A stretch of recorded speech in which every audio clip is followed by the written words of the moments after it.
BYU is 4-2 as they hit the halfway point of their season, having played 6 games, with 6 games remaining on their schedule. It's Tuesday. We're talking about midseason grades for BYU. Where does the offense, the defense, and the special teams check in my mind? We're talking about all of it on today's show. You are Locked On Cougars, your daily podcast on the BYU Cougars, part of the Locked On Podcast Network. Your team every day.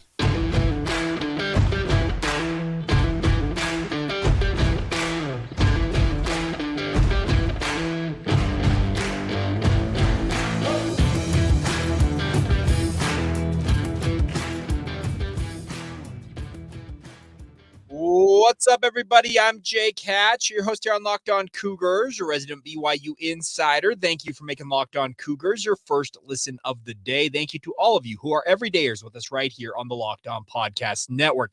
This is your original daily podcast focused on all things BYU sports, and a big thank you for your patronage as always. Today's show is brought to you by our friends over at Prize Picks, and we'll tell you a little bit more about what Prize Picks is offering you in the daily fantasy space coming up a little later on in today's show. Let's dive right in on today's podcast. And as I mentioned in the open, BYU has played 6 games in the regular season. They have 6 to go. They sit at 4-2 on the season, and they're coming off a pretty horrendous loss to TCU. But nonetheless, they have reached the halfway point. We are at the halftime of the 2023 season for the BYU football program.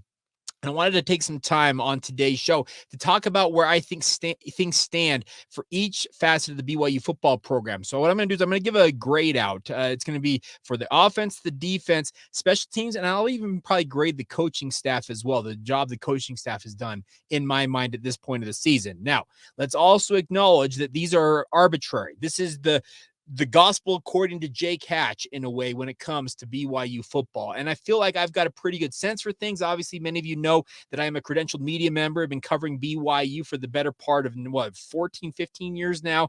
So I've been around the block a time or two. So let's first off talk about BYU's offense. Now, the offense statistically is really, really down right now for BYU. Now, I will add the caveat that the offense is going up against the toughest schedules we talked about all offseason long that BYU is quite literally ever faced.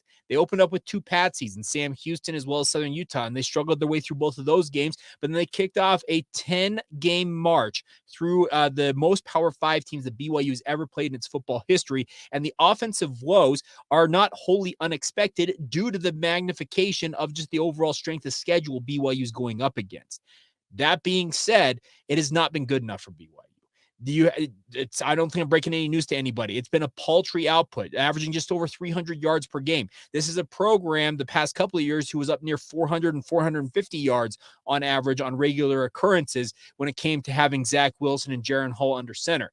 I feel like this year's offense for BYU has undergone a transformation, whereas both Zach Wilson and Jaron Hall added the QB run game element in spades. It feels like it's been neutered to a degree with Kedon Slovis. I'm not saying that Kedon Slovis is not mobile. He has shown that he is mobile. He actually has, I think, 3 rushing touchdowns? The only 3 rushing touchdowns of his collegiate career to this point have come at BYU. So I'm not saying that he's immobile, but he is a guy who makes more plays from the pocket with his arm versus offering the QB power, read option, that type of stuff that BYU has had as part of their offense over the past couple of years.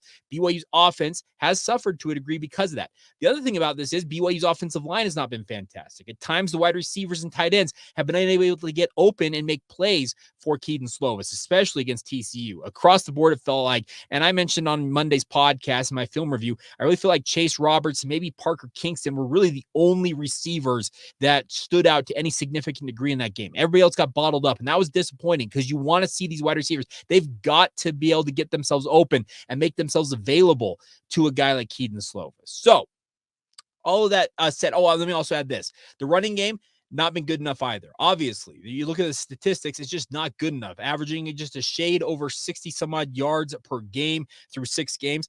That's not going to do it. You've got to improve in that. So across the board, the offense is down for BYU. And at the midway point of the season, despite BYU sitting at 4-2, where they've kind of hammed and egged their way to a winning record, being 2 games above 500 at this point, I'm giving a grade to the BYU offense of a D plus. I just don't think it's been good enough, and it needs improvement.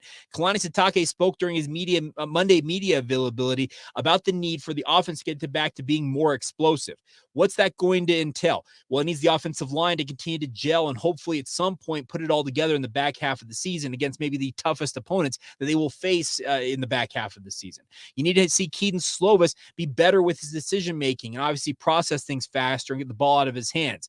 Also, you need to see the running backs, LJ Martin, Deion Smith, Miles Davis, and if Aiden Robbins ever gets cleared to play again, you need to see them be better with their overall reads, picking holes, being decisive. That's one thing that's been lacking at times, is there's sometimes a very good block up front with regards to the offensive line, and the running back hesitates. You cannot hesitate in this run scheme. You have to be decisive. That's one thing that made guys like Jamal Williams and Tyler Algier so good for BYU is they diagnose plays very quickly. They pick the hole and they hit it. You have to see better of that. I mentioned the wide receivers. You need to see them be able to force their way open. They're not going to face anybody it feels like lesser than what TCU threw at them in terms of defensive backs. Texas Tech, Iowa State, Oklahoma State. Not to mention you have the likes of Oklahoma as well as Texas still on the schedule. Those defensive backs are as good, if not better, than what TCU threw at you. If BYU's wide receivers cannot win one-on-one battles, BYU might as well be dead in the water, and that's going to be a difficult pill to swallow if you're a BYU fan. Now, let's talk about what's going on with I'm going to flip and talk about the special teams here for a minute. We'll talk about the defense and the coaching job in just a second here. Now, with regards to special teams, that's like the one redeeming grace for BYU. Whereas I think the offense is a D+, the special teams by and large has bailed out BYU in multiple circumstances. This past game, notwithstanding, I felt like BYU special teams have been solid, if not spectacular for most of this year. Ryan Rico has been Big 12 caliber. He's been very, very good punting the football.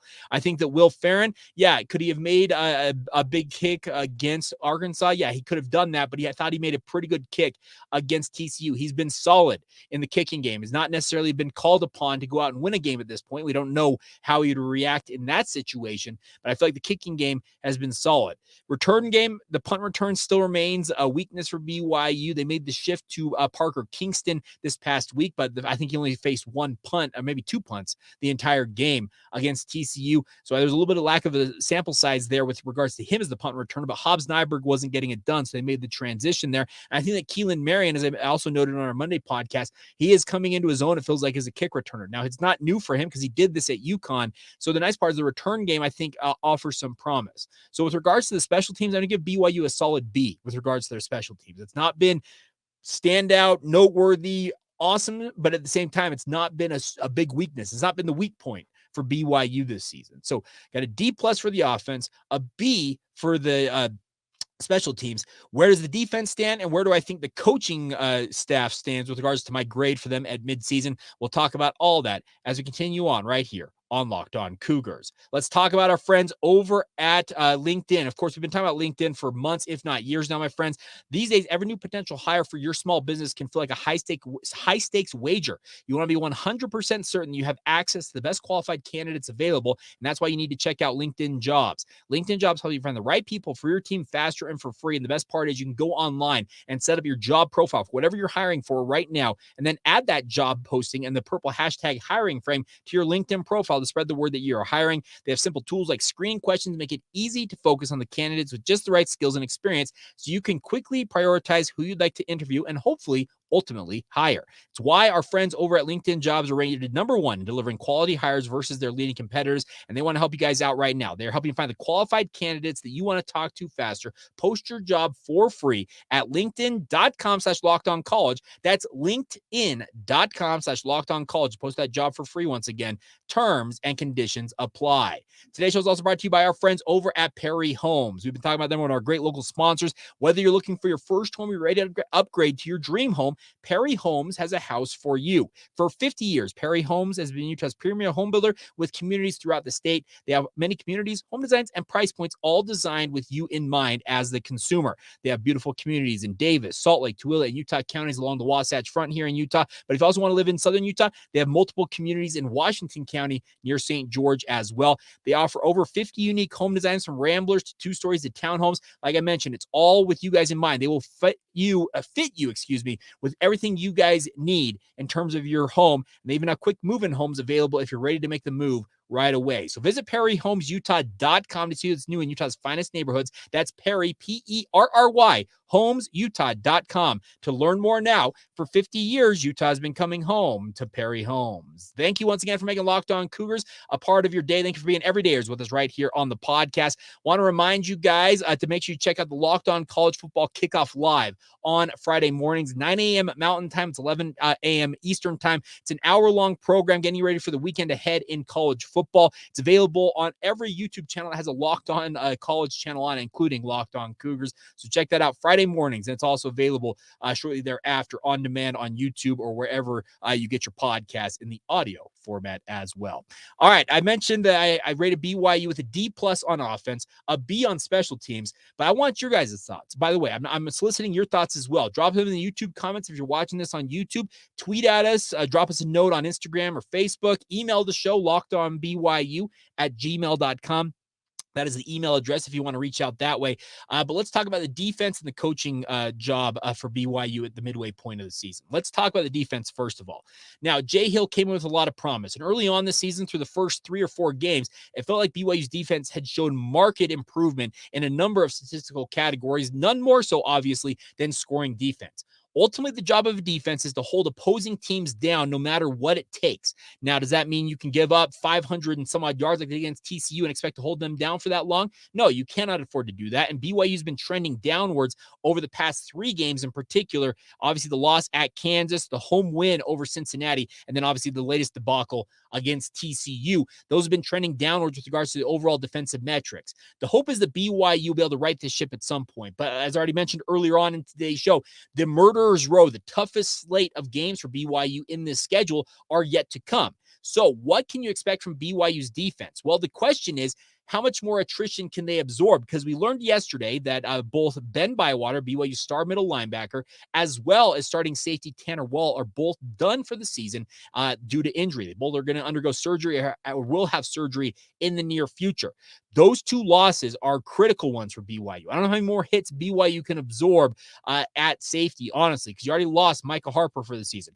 Malik Moore has been rendered completely ineffective. When he's been put on the field, he's a liability and he's been benched. He's 3rd string on the depth chart this year, folks. I would not expect to see Malik Moore on the field the rest of the season for BYU, barring something completely crazy. It just feels like he's been given multiple opportunities and has just been unable to respond. Now, with regards to middle linebacker, I think Harrison Taggart is young. He is eager. He's fast, but he is just not Ben Bywater. That's going to hurt BYU's linebacking core. You're going to see AJ Vongpachon especially step up in that role alongside Harrison Taggart, as well as Max Tooley. Probably also need to see guys like Siale Acera, Ace Kafusi, Micah Kafusi, on down the list of the depth pieces at linebacker for BYU step up. Now, some of you have asked about Chaz Ayu's status. Frankly, folks, I don't know what Chaz Ayu's status is because he is on the depth chart for BYU. But if any of you were paying attention to social media this past week, particularly on Instagram, they had a BYU Built for Life trip to Las Vegas, if I recall correctly. And I was looking at some of the athletes who were attending that event. While BYU, let's note this, was headed to Fort Worth to take on TCU, Chaz Ayu was in Las Vegas. I don't know what to make of that. Is he injured? Is he just been rendered bench unit? I don't know what the status is, but I thought it was particularly noteworthy, unless that was video and audio and all kinds of stuff from a different weekend, but I don't believe it was. I believe it was from this past weekend.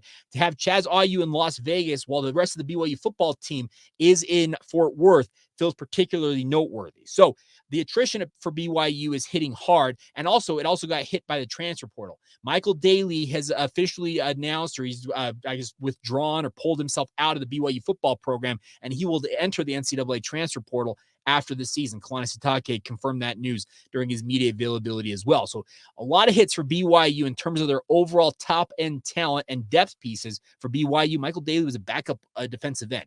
I don't know why Daly's leaving, because you don't usually see guys who are listed in the 2 deep and we're seeing time for BYU leave the football program. But he has his reasons. You wish him well and say, hey, nothing but the best for you. I wish you nothing but the best moving forward. But I say all of that to say this. BYU's defense has been trending downwards, and it's concerning, especially considering, as I mentioned, that they are going to face the toughest slate of games that they have in the back half of the season. So where do I grade BYU's defense right now? I grade them as like a C or a C minus. I'll give them a C. I'll be kind. I feel like there's been an improvement overall in terms of the overall belief and the overall energy on defense. They're just lacking horses. And it's going to take some time for Jay Hill and his assistant coaches underneath him, speaking of the position coaches, to get BYU's depth as well as top-end talent on defense to where they feel like it needs to be able to compete game in and game out at a Big 12 level. I know I speak often of this, but BYU's defensive recruiting over the past 2 and 3 years before Jay Hill came in, it was withering on the vine. It was atrocious. They would not recruit guys that had other offers from other FBS programs. It felt like BYU was taking the path of least degree of difficulty when it came to recruiting. And it's absolutely hurt BYU on defense.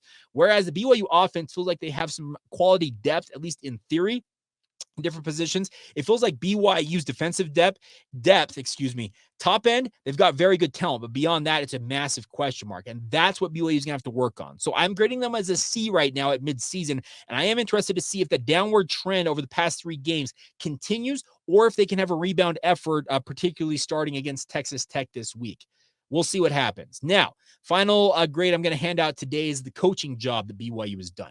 Kalani Sitake and his staff knew what they were going up against, because him and his top lieutenants, speaking of both Jay Hill and Aaron Roderick as his coordinators, and even Kelly Papinga as a special teams coordinator, all of them have coached at the Power 5 level. The aforementioned top 3, speaking of Kalani Sitake, Aaron Roderick, and Jay Hill, were on the University of Utah staff when the Utes made the transition to the Pac-12. They have seen this transition go down.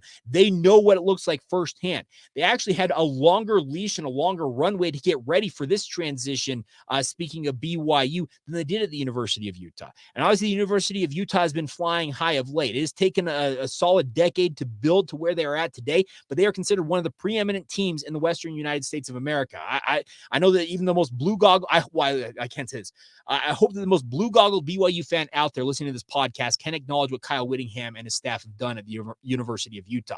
The hope is that Kalani Sitake, Jay Hill, and Aaron Roderick can take the lessons they learned from their time at Utah and translate those to helping BYU have a faster build up into the Big 12. Kelly Papinga did the same thing as he went with Bronco Mendenhall to Virginia. He's been at the Power 5 level.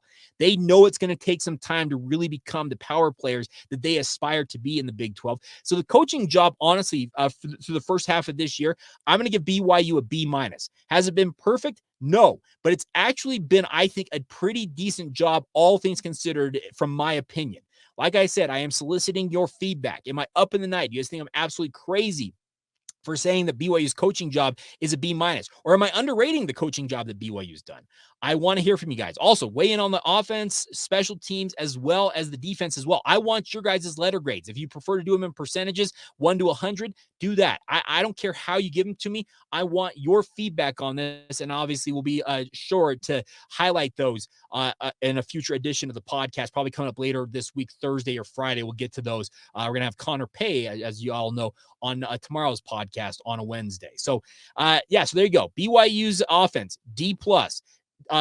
Offense D+, defense C. Will give a B to the special teams and a B- to BYU's coaching staff as they are halfway through their first season in the Big 12 Conference, and we'll see what happens. We'll do obviously a postmortem once the season concludes. Whether it includes a bowl game or not, that remains to be seen. BYU has 2 wins from the 6-win mark to get to a bowl game this season, and it feels like this game against Texas Tech this week might be an absolutely critical one to pick up for the Cougars, especially considering it sounds like Texas Tech could be down to their 3rd-string quarterback in that game. And I know all of you are going to say, well, they had a backup quarterback against TCU, and he went out and threw for 400 yards on BYU. I get that. I get all of that. but let's have some faith that BYU is in actually a pretty advantageous position. They are 4-2, folks. I think we have lost sight of that. A couple of you reached out to me and actually pointed out that very thing. Said, Jake, you're a little too doom and gloom for my opinion. I will admit, BYU is 4-2. They are ahead of pace. I think most of us expected. They very well may still end up 6-6. They may go 4-2 in the first half of the season and finish the season 2-4 and end up that 6-6 mark that I kind of slated before the season as my benchmark for a solid debut for BYU.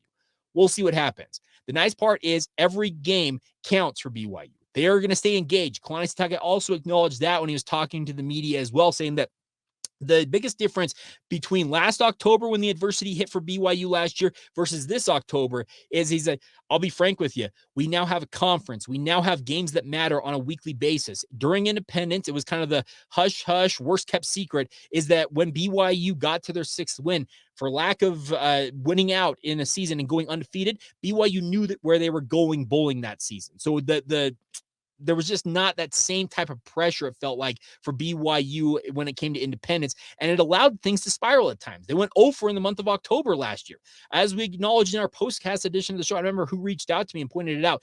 BYU, it was Tanner Mortimer. Tanner, you pointed this out. BYU is 0-4 in the month of October since 2021. They have not won a game in the month of October since the year of our Lord, 2021. It's been a minute since BYU won an October football game. The hope is this Saturday, they break that streak and they beat the Texas Tech Red Raiders, but we'll break that down more as the week progresses here. But very interesting times for the Cougars right now. And it feels like that TCU loss has BYU reeling a little bit. But the thing at the same time is that BYU has the opportunity to pull themselves out of this funk and start that this very week against Texas Tech. If you allow yourselves to get down in the dumps about that TCU loss, well, yeah, this season absolutely could spiral out of control. But the tone, the talk I am hearing from BYU's coaches and players during their media availability on Monday, they sound like they are motivated to go out and prove that TCU is an anomaly. BYU's been in every other game they've played outside of the TCU game this year, folks. That's one thing I think we lost sight of, but we only have the most recent game to really react to, and I think that's why BYU fans are down a little bit on the Cougars. But they have an opportunity, obviously, as soon as Saturday to right the ship, get back into the win column. And if they're 5-2 heading to Texas, that's not a bad spot to be. And also, just a programming note, if you did not see it already, BYU at Texas will kick off at 2:30 Central Time down there in Austin. That is 1:30 Mountain Time here along the Wasatch Front, and it will be televised on either ABC or ESPN. And I'm not going to lie, I think it really depends on if BYU wins this week. If BYU wins this week and they're taking on a top 10 ranked Texas squad at 5-2, that game probably has ABC written all over it. Now, if BYU is 4-3 and near 500, well, that's probably where it's relegated to ESPN. But the good news is it's a top shelf programming slot for BYU to be on once again in the mid-afternoon. And obviously, a number of you, well, they suck in the afternoon. Why should we? You know what? They've got to change this. The future, by the way, just another side note real quick. The future for BYU playing in this Big 12 conference, folks, is when they go east, when they go to the Central and Eastern time zones, you're not going to see them play at 8 o'clock. You very rarely will see them kick off at 7 o'clock in any of those time zones. The only time they're going to really play under the lights, it feels like, in the Big 12 moving forward is when they play at the Arizona schools against Utah, or they have a home game, obviously, at LaVell Edwards Stadium. Get used to playing morning, afternoon, and late afternoon kickoffs, folks. They've got to adjust. I don't know what it is, whatever hex or whatever has been cast over the BYU football program with regards to playing day games, but they've got to get out of that funk, and they've got to do it right away, because this week it's 5 o'clock. Next week it's 1:30. Going to West Virginia, that very well could be a 10 a.m. Mountain Time kickoff. The body clock has got to be adjustable, and it's got to be something that BYU adjusts to. And if they don't, well, they're going to find themselves in a world of hurt, because that's something that's just, it's simply going to be a fact of life as members of this conference. All right. We will finish up today's show with some more notes on BYU basketball. I thought that Robbie McCombs did a really good breakdown of how things look for BYU. I mentioned it on our Monday edition of the podcast. The Ken Palm ratings really like BYU analytically. Is Mark Pope's program, are they the analytical darling going into the 2023-2024 season in men's hoops in the toughest basketball conference in the country? Well, it sure looks that way, and we'll break more of that down here in just a moment. Now, a quick word on our friends over at Prize Picks. We mentioned them at the top of today's show. What is about Prize Picks, my friends? They are the largest independently owned daily fantasy sports platform in North America. They are the easiest and most exciting way to play daily fantasy sports, and it's just you against the number. Simple as that, folks. A lot of daily fantasy has you competing against hundreds, if not thousands of other people, including pros and sharks. You get to go against the numbers. You pick more or less on any 2 to 6 player stat projections and get the winnings. That's simple as that. It's that simple, my friends. You can make these selections in less than 60 seconds, lock it in, and be on with your day. It's the simplest way to potentially win up to 25 times your bet amount. You can turn potentially $10 into $250 in just a few steps, my friends. It's really, really that simple. They even have a reboot entry if your entry stay in play, even if you have one of your players gets injured. For NFL games and college football top 25 matchups as well, if you have a player who exits the game in the first half and does not return in the second half, that player is rebooted. It is the only daily fantasy sports platform with injury insurance built in. It's protecting you guys as a consumer. So check it out, my friends, and get started today. Go to prizepicks.com/lockedoncollege and use promo code LockedOnCollege for a first deposit match of up to $100.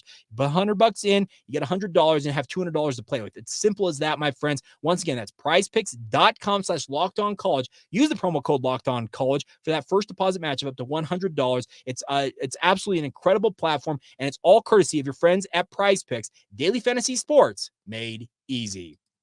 Thank you once again for making Locked On Cougars a part of your day, everybody. Hope you're having a fantastic Tuesday whenever you watch and or listen to this. By the way, just another plea for you guys. I say this often. I probably don't say it enough, but please continue to subscribe, rate, and review the show. If you're watching this on YouTube, hit that bell notification icon, subscribe to the show. That way you always see when it drops and goes live overnight. If you're up late enough, you can watch it live when it goes online. Or if you're listening to this, wherever you get your podcasts, Apple Podcasts, Spotify, and the myriad of others out there, please hit the follow or subscribe button there. And especially on Apple Podcasts, drop us a 5-star rating as well as a quick sentence or two what you like about the show, what you'd like to see improved about the show, whatever you got. Leave us a comment. Would love nothing more than for your guys' support to continue to roll in here on the podcast. All right. So BYU Basketball, I mentioned yesterday, in the KenPom ratings, they're ranked 36 out of the 362 Division I basketball teams. That is actually a very, very lofty number, especially considering this is the basketball team who was picked to finish 13th out of 14 in the preseason media poll. Now, Big 12 basketball media days gets underway today out there in Kansas City. We'll break more of that down on a podcast later this week, but they are currently slated to finish 13th out of 14 teams. Well, according to KenPom.com, and obviously Ken Pomeroy is one of the foremost authorities when it comes to college basketball analytics, he has BYU with that ranking as number 8 out of the 14 teams in the Big 12. I'll say this right now. If BYU finishes 8th in the 14-team Big 12 this year, they will go to the NCAA tournament. And Robbie McCombs from VanquishTheFoe.com broke this down. He says Ken Palmer projects BYU with an 18-11 regular season schedule and a 9-9 finish in conference play, a 500 conference schedule. As he mentions, 7 of the 10 teams in the Big 12 last year went to the NCAA tournament. If you extrapolate that out, you add 4 more teams to that. That means what? 10 of 14 teams could very well find themselves dancing in March Madness. If BYU accomplishes this, folks, they're going to exceed all expectations, including yours truly. And I'm here for it because the analytics really like what BYU has returning in terms of their overall scoring and the additions they made in the transfer portal. As John Rothstein from CBS Sports notes, BYU has the most returning scoring by percentage in all of the Big 12 and by a significant margin. BYU returns 69.2% of its scoring. The next closest are the TCU Horned Frogs with 53.6%. Now, programs like Houston and Kansas have 49 and 42% returning, and obviously they are upgrading and adding just elite talent after elite talent. But there's an opportunity here for BYU to make some noise, folks. And if they live up to these analytics, BYU, as I mentioned, would find themselves an NCAA tournament team. And also, Robbie points out that another prominent analytics site called evanmia.com also likes BYU. Evan's rankings have BYU ranked 30th nationally, nearly top 25, folks. Good enough for 7th in the Big 12. He has Ali Khalifa as the 14th best player in the Big 12 and Fousseyni Traore at number 23. If that production and the returning production, along with guys like like Ali Khalifa, the Egyptian magician, if that all pans out, BYU basketball could be good, could be in the middle of the pack in the Big 12, and that would be an incredible debut for BYU. Also, as Robbie notes, this is the highest projection in the KenPom ratings that Mark Pope has had in his 5 years going into a season as BYU's head coach. This is really, really interesting. Are they an analytics darling and the numbers are lying to people out there when it comes to looking at the numbers, and the reality will actually be more of what the media expects for BYU's 13th out of 14 teams in the Big 12?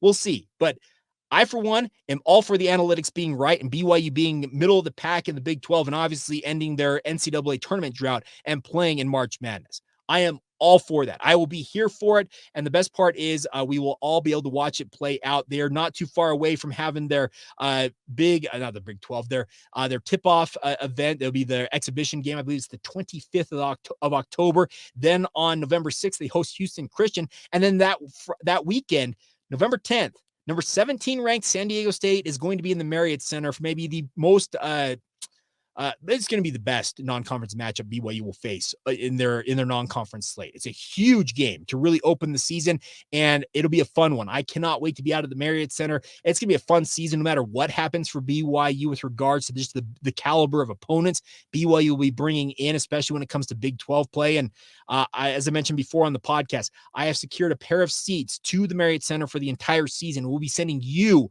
our listeners, to the game. So looking forward to that. And obviously, please be aware, and obviously please enter to win when we start doing those giveaways as the season approaches here pretty quickly. All right. That is going to do it for today's edition of Locked On Cougars. A big thank you once again for making it your first listen of the day. Thank you to all of you who are everydayers with us right here on the podcast as well. And until tomorrow, as we talk with Connor Pay about all things BYU football, enjoy the rest of your day. This has been Locked On Cougars. See ya.